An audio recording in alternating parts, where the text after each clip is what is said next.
So hello and welcome back NISM research analyst series के case study 2 में already case study 1 में 2 case studies को detail में देखा।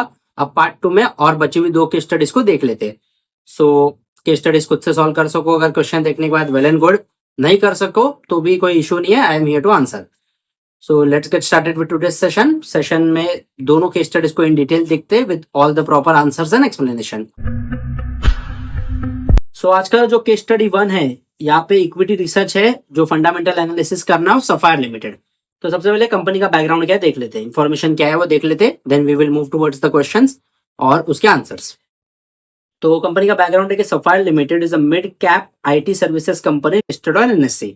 ओके, एक mid cap IT services, IT sector की सर्विसेज, आईटी सर्विसेज सेक्टर की company है Sapphire limited. Mid cap company है, ना कि स्मॉल ना कि लार्ज, मिड कैप कंपनी है। NSE नेशनल स्टॉक एक्सचेंज पे लिस्टेड है। The company has seen stable growth over the last 5 years and is now considering expanding its AI services portfolio. यानी with the change in the demand, यानी market की demand क्या है, market अब AI driven हो गया है। Every IT company is focused into artificial intelligence, AI products। तो AI में कंपनी को अपनी सर्विसेज पोर्टफोलियो लाना है। एंड हमें क्या बोला है, you are analysing Sapphire Limited for a potential buy recommendation. As a research analyst हम इसमें बाय रिकमेंडेशन देने वाले, तो उसके लिए हमें क्या क्या चीजें पूछी गई उसका आंसर देते and then we will see कि is the company good to buy. अब देखो, ये पिछले सीरीज में हमने क्वेश्चन देखे, वहां पे हमने डायरेक्टली क्वेश्चंस के आंसर दिए थे by solving the questions on our own. लेकिन अभी हम क्या करने वाले हैं, ये जो फॉर्मेट में क्वेश्चंस है, जैसे मैं आपको दिखा दूं, क्वेश्चंस के नीचे देखो 4 ऑप्शंस है। तो ये 4 ऑप्शंस जो है ना, ऐसे ही क्वेश्चंस आपको एग्जाम में आएंगे। जो मैंने पहली सीरीज में बताया ना, वैसे डायरेक्ट क्वेश्चन नहीं आने वाले। आपको एक केस स्टडी दी रहेगी, केस स्टडी के क्वेश्चंस के नीचे उसके 4 ऑप्शंस भी रहेंगे, उसमें से चूज करना है, ना कि डायरेक्टली जाके उसको कैलकुलेट करना है। ओके, यहाँ पे भी कैलकुलेट करना पड़ेगा, बट आपके पास 4 ऑप्शंस भी है तो आपको एक आइडिया आ जाएगा। सो यहाँ पे देख लेते हैं कि कंपनी को बाय रिकमेंडेशन देना है, ये क्वेश्चन को आंसर देना है हमें। तो कंपनी के की फाइनेंशियल हाईलाइट्स क्या है, फाइनेंशियल ईयर 2024 में कंपनी के की फाइनेंशियल मैट्रिक्स क्या है, क्योंकि पहले की वीडियोस में हमने क्या देखा है, अलग अलग फाइनेंशियल स्टेटमेंट्स देखे थे। तो यहाँ पे फाइनेंशियल स्टेटमेंट तीनों अलग अलग नहीं दिए, जो मेन चीज है वो इन्फॉर्मेशन दी है। तो कंपनी का रेवेन्यू है 2400 करोड़ का, कंपनी का नेट प्रॉफिट है 360 करोड़ का, कंपनी का ईपीएस अर्निंग्स पर शेयर, एक शेयर के पीछे जो कंपनी की कमाई है, जो अर्निंग्स है, वो है 18 रुपए की। कंपनी का करंट मार्केट प्राइस है 270 रुपए का। 270 रुपए ये स्टॉक मिलता है आपको मार्केट में, एनएससी पे लिस्टेड है, 270 पे आप जाके खरीद सकते हो। हाइपोथेटिकल केस है, रियल कंपनी नहीं है, सफायर करके कोई कंपनी नहीं है, ये हाइपोथेटिकल केस है। Debt to equity ratio, company का डेट टू इक्विटी यानी इक्विटी के मुताबिक जो कर्जा है, डेट है, डेट कंपनी का वो 0.3 का है, जो कंसिडरेबली गुड है। एक के नीचे डेट टू इक्विटी रेशो रहता है तो लॉन्ग टर्म के लिए सस्टेनेबल इन्वेस्टमेंट है। रिटर्न ऑन इक्विटी, कंपनी में रिटर्न ऑन इक्विटी 18% है, यानी इक्विटी शेयर होल्डर्स बैर मिनिमम 18% तो अपने फंड्स पे कमा लेते हैं। कंपनी का डिविडेंड पर शेयर भी अच्छा है, 6 रुपए का डिविडेंड भी देती है कंपनी। और कंपनी जो इंडस्ट्री में काम करती है ना, वो इंडस्ट्री का एवरेज पी रेशो, जो पूरे इंडस्ट्री का एवरेज पी रेशो होता है, वो 22 का है। ये इन्फॉर्मेशन हमारे पास है। एडिशनल इन्फॉर्मेशन है कि कंपनी के पास 20 करोड़ आउटस्टैंडिंग शेयर है, 20 करोड़ आउटस्टैंडिंग शेयर। और दूसरी इन्फॉर्मेशन है, कंपनी को एक्सपांशन करना है, expansion into AI artificial intelligence will require capex, यानी जो खर्चा है वो 500 करोड़ का आने वाला है, जो कंपनी ने इंटरनल जो अक्रूवल्स है, यानी जो कैश फ्रॉम ऑपरेटिंग एक्टिविटीज है, उसमें से 500 करोड़ का खर्चा किया है। So this is the information we have, इसके बेस पे हमें क्वेश्चंस को आंसर करना है। तो सबसे पहला क्वेश्चन आ जाता है, what is the P ratio of Sapphire limited. 12.5, 15, 18 या 20, पी रेशियो क्या होना चाहिए कैलकुलेट करो। तो पी रेशियो का फॉर्मूला क्या है, बार बार बोला है, स्टॉक का जो प्राइस चल रहा है यानी current price of stock divided by earnings पर शेयर, एमपीएस बाय ईपीएस, दोनों चीजें हमारे पास है। कंपनी का करंट भाव चल रहा है 270 रुपए का और 18 रुपए का इसका ईपीएस है, तो 270 बाई 18 कर दोगे तो इजीली पी आ जाता है, 15 का पी है। यानी पी का मतलब क्या है, जो 15 का पी, इसका मतलब है कि सफायर लिमिटेड कंपनी में मुझे 1 रुपया कमाने के लिए 15 रुपए लगाने पड़ेंगे। This is what P ratio means. अच्छा पी रेशो है, कोई भी लॉन्ग टर्म के लिए अगर इन्वेस्टमेंट कर रहे हो तो 20 की 25 के नीचे अगर पी रेशो है, इसका मतलब बहुत ही अच्छी कंपनी, गुड कंपनी। 15 का पी रेशो है, तो ऑप्शन जो बी है वो हमारा राइट आंसर है फर्स्ट क्वेश्चन का। सेकंड क्वेश्चन पूछता है, what is the dividend yield of Sapphire limited. Dividend yield क्या है, डिविडेंड यील्ड का मतलब है कि कंपनी जो डिविडेंड पर शेयर दे रही है ना, वो टोटल शेयर प्राइस का कितना परसेंट है, इसका मतलब डिविडेंड यील्ड होता है। तो इसका फॉर्मूला सिंपल हो गया, dividend yield equals to dividend per share, एक शेयर के पीछे कितना डिविडेंड मिला उसको डिवाइड कर दो पर शेयर के प्राइस से, यानी एक शेयर का प्राइस कितना है। तो हमारे केस में दोनों चीजें हैं हमारे पास, डिविडेंड पर शेयर 6 रुपए का है और करंट प्राइस जो स्टॉक का है वो 270 रुपए का है। तो 6 डिवाइड बाय 270 करोगे तो 2.2 इंटू 100, मतलब परसेंटेज में लाना है तो इंटू 100 करना पड़ेगा ना, तो 2.22। तो ये कंपनी का सफायर लिमिटेड का जो डिविडेंड यील्ड है वो 2.2% का है, विच इज क्वाइट गुड, क्योंकि कंपनी का पी रेशो कम है तो उस हिसाब से कंपनी का डिविडेंड यील्ड वैसे तो 5% के आसपास होना चाहिए था, बट 2.2 का है, fair enough, at least company dividend दे रही है। So option A is the right answer. Second question का आंसर है option A, 2.2% is the dividend yield of Sapphire limited. फिर तीसरा क्वेश्चन आता है, बेस्ड ऑन द आरओई यानी return on equity and the industry P average, industry P का जो average है, जो एवरेज इंडस्ट्री पी है, does the stock appear under valued, Fairlie valued और ओवर वैल्यूड। वैल्यूएशन करना है, सिंपल है, सिंपल चीज आपको मैंने बताई। कंपनी का अगर पी रेशो इंडस्ट्री के पी रेशो से कम है, इसका मतलब है कंपनी अंडर वैल्यूड है। ये चीज मैं पहले दिन से बोलते आ रहा हूं। हमारे केस में क्या सीन है देख लेते हैं। कंपनी का पी रेशो हमने निकाला फर्स्ट क्वेश्चन में, 15 का पी रेशो है, इंडस्ट्री का पी रेशो है 22 का, यानी still there are chances of growth, company industry के पी रेशो तक जा सकती है। सो जब भी कंपनी का पी रेशो इंडस्ट्री पी से कम है, इसका मतलब है कंपनी अंडर वैल्यूड कंपनी है। तो पी रेशो के हिसाब से तो अच्छी है। रिटर्न ऑन इक्विटी भी 18% का है, anything above 15% in return on equity is good. 18% का रिटर्न ऑन इक्विटी, यानी हर साल 18% इक्विटी शेयर होल्डर्स को मिलने वाले। तो ये जब कंपाउंडिंग बेसिस पे कैलकुलेट करोगे ना, सो बहुत ही बड़े पैसे बनते हैं। सो रिटर्न ऑन इक्विटी अच्छा है, पी रेशो में भी कंपनी अच्छी है, so company is under valued. कैसे पता लगाया कंपनी का पी रेशो, इसका रीजन क्या है? मैंने हवे में बात थोड़ी की, मैं एज अ रिसर्च एनालिस्ट मुझे रीजन देना है, तो रीजन सिंपल है, मेरा कंपनी जो सफायर लिमिटेड है उसका 15 का पी रेशो है और जो इंडस्ट्री एवरेज है वो 22 का है, तो स्टिल मेरी कंपनी सस्ती है, अंडर वैल्यूड है। तो हमारे केस में option C is the right answer. और फिर फोर्थ क्वेश्चन आता है, which of the following risk is the most relevant risk in expansion strategy. Expansion, अभी कंपनी एआई में एक्सपांड कर रही है, तो उसमें ये चारों में से कौन सा सबसे ज्यादा रिलेवेंट रिस्क है, जो रिस्क आ सकता है? Dilution of equity, foreign exchange का risk, execution and integration risk, या क्रेडिट डिफॉल्ट रिस्क। तो जब कभी भी any company is going to expand into new domain, कोई नए सेक्टर में जाके, कोई नई जगह पे जाके उसमें केपेक्स करने वाली, कैपिटल एक्सपेंडिचर, तो उसमें दो रिस्क होते हैं कि क्या वो आपके एग्जिस्टिंग बिजनेस के साथ इंटीग्रेट कर पाएगा, उसके साथ ज्वाइन करके सिनर्जी में काम कर पाएगा, और क्या वो जो आइडिया है, वो केपेक्स करने का आइडिया है, नए सेक्टर में, नए डोमेन में जाने का आइडिया है, क्या वो एग्जीक्यूट प्रॉपरली होगा।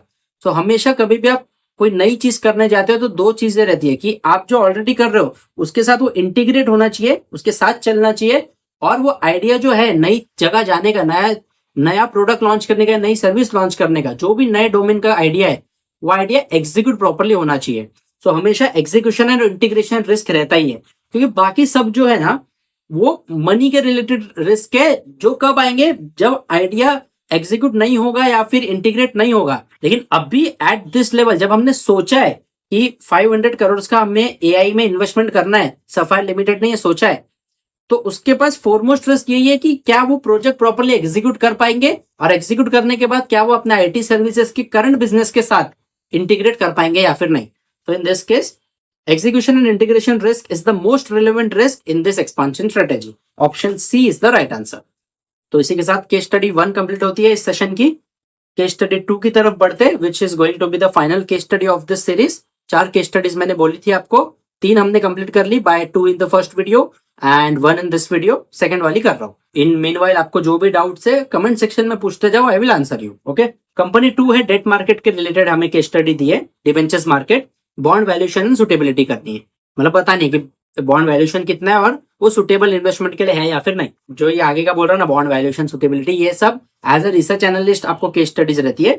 फिलहाल जब एग्जाम देने जाओगे ना एनएसएम का, तो वो क्वेश्चंस जो पूछे केस स्टडी के ऊपर उसके आंसर खाली राइटली दे दो, क्योंकि वो एमसीक्यू होने वाला है, वहां पे आपको कुछ इन डिटेल उसके क्लैरिफिकेशन या फिर रीजंस टाइप नहीं करने। ये मैं सिखा क्यों रहा हूँ? क्योंकि जब रियल लाइफ में करने जाओगे तो जिस तरीके से मैं सिखा रहा हूँ, जो रीजंस मैं बता रहा हूँ, वो रीजंस आपको आगे क्लाइंट्स को देने पड़ते हैं। So I am getting you well versed with the outside world.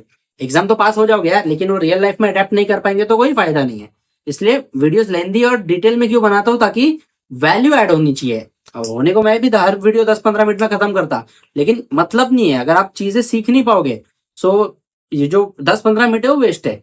भले आधा घंटा पौना घंटा लो, but it should be adding value to you. Okay, तो अगर आपको ये पूरी सीरीज में कहाँ पे भी लाइफ में वैल्यू एडेड लगी है, लाइक इट, और आपका एक्सपीरियंस कमेंट सेक्शन में प्लीज बताना। तो हमारा जो केस स्टडी 2 है उसका बैकग्राउंड क्या है।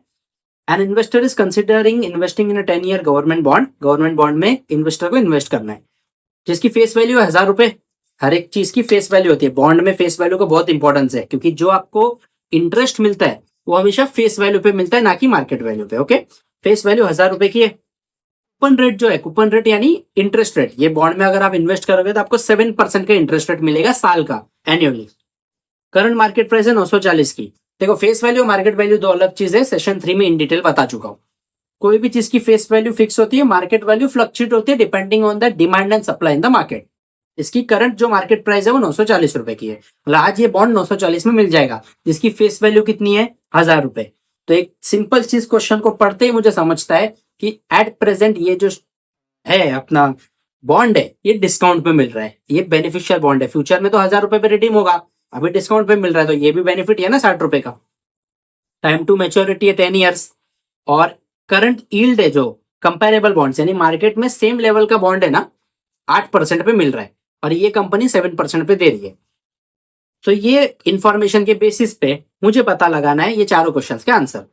पहला क्वेश्चन पूछते, what is the current yield of the bond. आज की डेट में बॉन्ड का करंट यील्ड कितना है। तो बहुत से लोग यहाँ पे क्या आंसर देते मालूम है, करंट यील्ड उनको लगता है 7% है, क्योंकि कूपन रेट तो 7% का है। रॉन्ग।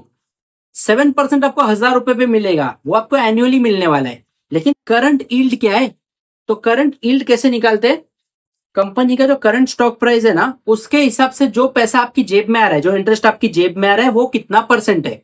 तो आपकी जेब में कितना आने वाला है हर साल, तो 1,000 रुपए पे आपको 7% साल का मिलेगा, क्योंकि कूपन कभी भी जो इंटरेस्ट है वो फेस वैल्यू पे मिलता है, ना कि मार्केट वैल्यू पे। ये याद रखो, लिख के रखो, ये सब चीज बहुत इंपॉर्टेंट है। तो 1,000 रुपए पे 7% साल का, यानी 70 रुपए आपको मिलने वाला है, वो जेब में आएगा। और करंट मार्केट प्राइस है 940 की, तो 70 डिवाइड बाय 940 करोगे तो आंसर आता है 7.4। So option B is the right answer, यानी 7.4 मेरा करंट यील्ड है। एट प्रेजेंट मार्केट प्राइस के हिसाब से मैं मेरे बॉन्ड की इन्वेस्टमेंट पे 7.4% कमा रहा हूं, जबकि कंपनी 7% दे रही है।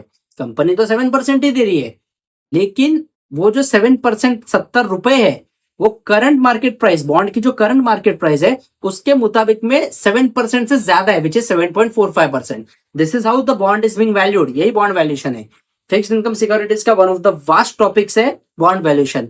डिटेल में इसको आगे जाके फ्यूचर में मास्टर करना, अभी अभी समझने जाओगे तो बहुत ऐसा खिचड़ी बन जाएगी। पहले इक्विटी को अच्छे से समझ लो, बॉन्ड में धीरे धीरे जाना। Okay, so current yield bond की है। मैंने जानबूझ के क्वेश्चन क्यों डाला बॉन्ड वाला, क्योंकि सब इक्विटी पढ़ोगे तो कैसा है, bond is the biggest part. हमारा जो सिक्योरिटीज मार्केट है ना, उसमें इक्विटी बहुत ही छोटा रोल प्ले करता है, बॉन्ड मार्केट बहुत बड़ा है, और यूएस में तो बॉन्ड मार्केट ही मेन है। बॉन्ड यील्ड के ऊपर पूरा देश भर का, पूरी दुनिया भर का जो स्टॉक मार्केट से चलते हैं। बॉन्ड रेट हिल गई तो अगर बॉन्ड रेट में 0.25 बेसिस पॉइंट्स का भी इधर उधर कट आ गया, तो ऑल ओवर मार्केट्स में पूरा सब पैसे आउटफ्लो इनफ्लो चालू हो जाता है बड़े लेवल पे। सो बॉन्ड को समझ लेना बहुत ही ज्यादा इंपॉर्टेंट है, बट डे वन पे मत जाओ, आराम आराम से विद टाइम मास्टरी करना है इसमें। ओके, तो करंट यील्ड है बॉन्ड की 7.4%, option B is the right answer. Second question पूछता है, is the bond trading at a premium, par और डिस्काउंट। सिंपल है यार, मैंने स्टार्टिंग में बता दिया, बॉन्ड डिस्काउंट पे मिल रहा है। इसकी जो पार वैल्यू है, जो इसकी फेस वैल्यू है, वो 1,000 रुपए की है, और कंपनी एट प्रेजेंट 940 रुपए पे दे रही है बॉन्ड, क्योंकि डिस्काउंट पे दे रही है। क्योंकि इसका भी रीजन है, मार्केट में 8% पे मिल रहा है, सेम बॉन्ड 8% देता है, और आप 7% दे रहे हो, तो कोई भी जो बंदा आएगा, जो इन्वेस्टर आएगा, वो पूरे 1,000 रुपए आपको क्यों देगा, वो 1,000 रुपए उस कंपनी को देगा ना जो 8% दे रही है। तो अगर आप 7% दे रहे हो तो आपको 1,000 रुपए का बॉन्ड सस्ते में इशू करना पड़ेगा, इसलिए कंपनी ने 940 रुपए में दिया है। तो भी हम लोग मैच नहीं कर पा रहे, क्योंकि फर्स्ट क्वेश्चन में हम लोग ने कैलकुलेट क्या किया, करंट यील्ड है 7.45%, तो ये फिर भी कम ही है ना, जो दूसरी कंपनी वो 8% दे रही है, तो इसलिए ये बॉन्ड डिस्काउंट पे दिया है। तो जब कभी भी जो बॉन्ड की मार्केट प्राइस है वो बॉन्ड की फेस वैल्यू से कम है, इसका मतलब है बॉन्ड डिस्काउंट पे चल रहा है। यही अगर मार्केट प्राइस ज्यादा है, फेस वैल्यू कम है, तो बॉन्ड प्रीमियम पे चल रहा है, कंपनी जो इन्वेस्टर है वो कंपनी को एक एक्स्ट्रा पैसा देने के लिए रेडी है टू परचेस दैट बॉन्ड। और अगर मार्केट प्राइस भी 1000 रुपए ही चल रही है, फेस वैल्यू भी 1000 रुपए ही चल रही है, तो कंपनी का जो बॉन्ड है वो पार पे चल रहा है, ना डिस्काउंट ना premium, it is at par. But हमारे केस में मार्केट प्राइस कम है 940 रुपया, फेस वैल्यू 1000 रुपया ज्यादा है, सो हमारा जो बॉन्ड है वो करंटली डिस्काउंट पे चल रहा है। Option C is the right answer. Third question पूछा गया है, given that the market yield is 8%, market में 8% मिल रहा है सेम कूपन सेम बॉन्ड पे, और हमारा बॉन्ड 7% दे रहा है, what you can infer about the bond price. Bond price फिलहाल क्या है, पिछले क्वेश्चन में आंसर हो गया ना, बॉन्ड प्राइस डिस्काउंट पे चल रही है। क्यों डिस्काउंट पे चल रही है, उसका रीजन क्या है, मार्केट में 1000 रुपए में 8% मिल रहा है, तो आप अगर 7% दे रहे हो तो आप 1000 रुपए पे दोगे तो आपके पास कोई इन्वेस्टर क्यों ही इन्वेस्ट करेगा, ये कम में आपको बॉन्ड जो है वो सस्ते दाम पे इशू करना पड़ेगा, इसलिए कंपनी ने 940 रुपए में इशू किया। लेकिन फिर भी इन लोग मैच नहीं कर पा रहे, क्योंकि 940 के हिसाब से भी जो बॉन्ड की वैल्यू है, अगर 7% का कूपन रेट मिलता है तो भी आप 7.45% इशू कर रहे हो, इनडायरेक्टली देखोगे तो it is still not matching 8%।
So with this, we have completed 4 case studies, 2 in the first video, 2 in this video.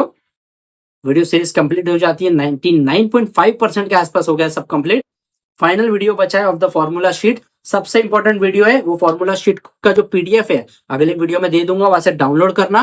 Exam में जाने के पहले 30 के 30 फॉर्मूलाज इन डिटेल पढ़ के जाना। मैं भी पढ़ के गया था फॉर्मूला शीट को, मुझे तो बहुत हेल्प हुई है, क्योंकि फॉर्मूलाज के बेस्ड, क्योंकि फॉर्मूला पर बेस्ड बहुत सारे क्वेश्चंस आते हैं और वो क्वेश्चंस को पास करने में formulas will help you lot, इसलिए आराम से पढ़ के जाना। ओके, बाकी we are towards the end of this NISM research analyst journey, series complete होने आई है। सीरीज को ऑलरेडी बहुत अच्छा रिस्पॉन्स मिला है, बहुत अच्छा प्यार मिला है, forever grateful to you. बाकी अभी तक अगर सब्सक्राइब नहीं किया तो प्लीज सब्सक्राइब इट, ताकि मुझे भी जो मोटिवेशन है वो विद टाइम ऐसे ही और सीरीज बनाने का आते रहे। Like and share the videos, आपका ओपिनियन कमेंट सेक्शन में बताओ, आपके डाउट्स कमेंट सेक्शन में पूछो, I will definitely answer you. थोड़ा टाइम लग सकता है आंसर करने के लिए, but I will answer you. Okay, so that's all. Thank you so much for watching. Until next time, this is Mohit Lamba signing off.